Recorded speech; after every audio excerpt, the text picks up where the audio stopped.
उपमुख्यमंत्री अजित पवार यांच्या उपस्थितीमध्ये रायगड जिल्हा नियोजन समितीची महत्त्वाची बैठक पार पडली।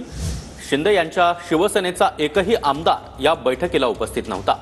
तर या बैठकीला अदिती तटकरे त्याचबरोबर रायगडच्या जिल्हाधिकाऱ्यांनी ऑनलाईन उपस्थिती लावली। भरत गोगावले यांना बैठकीचं निमंत्रण होतं, मात्र गोगावले हे देखील उपस्थित राहिले नाहीत। अजित पवारांच्या कार्यालयानं ही माहिती दिलेली आहे।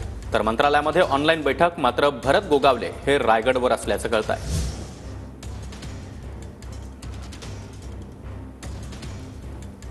तर शिवसेनेच्या आमदारांशिवाय रायगड जिल्हा नियोजन समितीची बैठक पार पडली। अजित पवारांच्या उपस्थितीमध्ये रायगड जिल्हा नियोजन समितीची ऑनलाईन बैठक झाली। या बैठकीला रायगड जिल्ह्यातला शिवसेनेचा एकही आमदार उपस्थित नव्हता। बैठकीची आम्हाला कुठलीही कल्पना नव्हती असं आमदार महेंद्र थोरवे यांनी म्हटलंय। तर रायगड जिल्ह्यातल्या कुठल्याही आमदारांना बैठकीची माहिती दिली नव्हती असं आमदार महेंद्र दळवी म्हणाले। ही बैठक अधिकृत होती की अनधिकृत याची कल्पना नाही असं देखील आमदार महेंद्र दळवी यांनी म्हटलंय। अजित पवारांच्या बैठकीला अदिती तटकरे आणि रायगडच्या जिल्हाधिकाऱ्यांची केवळ उपस्थिती होती। रायगडच्या जिल्हा नियोजन समितीची ऑनलाईन बैठक, मात्र या बैठकीला भरत गोगावले देखील उपस्थित नव्हते। भरत गोगावले हे रायगडावर आहेत। याआधी देखील रायगडचे शिवसेना आमदार अजितदादांना भेटायला गेले होते, मात्र त्यावेळी भेट झाली नव्हती। रायगडच्या पालकमंत्रीपदाचा तिढा अद्यापही कायम आहे।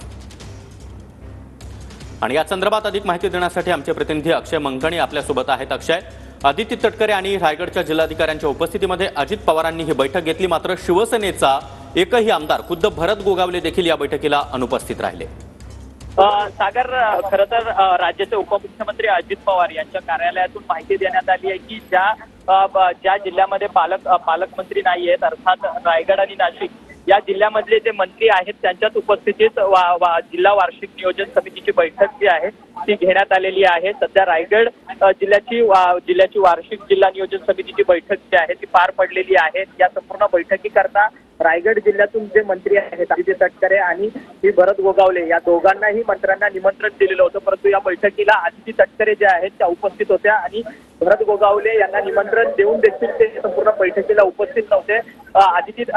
भरत गोगावले जे आहेत ते रायगडावरती आहेत अशी सध्या माहिती मिळते। रायगड जिल्ह्याची वार्षिक जिल्हा नियोजन समितीची बैठक वित्तमंत्री अजित पवार यांच्या उपस्थितीत पार पडलेली आहे। आता नाशिक जिल्ह्याची संपूर्ण वार्षिक जिल्हा नियोजन समितीची बैठक पार पडणार आहे। या संपूर्ण बैठकीकरता नाशिक जिल्ह्याचे जे मंत्री आहेत गिरीश महाजन, नरहरी झिरवळ, माणिकराव कोकाटे हे सर्वच नेते मंडळी जे आहेत मंत्री महोदय अजित पवारांच्या उपस्थितीत नाशिक वार्षिक जिल्हा नियोजन समितीची बैठक होणार आहे। अशा संदर्भातली स्पष्टीकरण जे आहे ते उपमुख्यमंत्री अजित पवार यांच्या कार्यालयातून देण्यात आलेलं असल्याचं आपल्याला पाहायला मिळत आहे। नक्कीच अक्षय, तर महत्त्वाची बातमी आहे। अजितदादांच्या बैठकीला अदिती तटकरे आणि रायगडचे जिल्हाधिकारी उपस्थित होते, मात्र शिवसेनेच्या तीनही आमदारांपैकी एकही आमदार या बैठकीला उपस्थित नव्हता। यामध्ये महेंद्र थोरवे असतील, महेंद्र दळवी असतील यांनी या बैठकीची आम्हाला कुठलीही माहिती नव्हती, ही बैठक अधिकृत होती की अनधिकृत याबाबत देखील आम्हाला माहिती नव्हती असं म्हटलेलं आहे। TV9 मराठीशी काही वेळापूर्वीच या दोन्ही आमदारांनी संवाद साधला।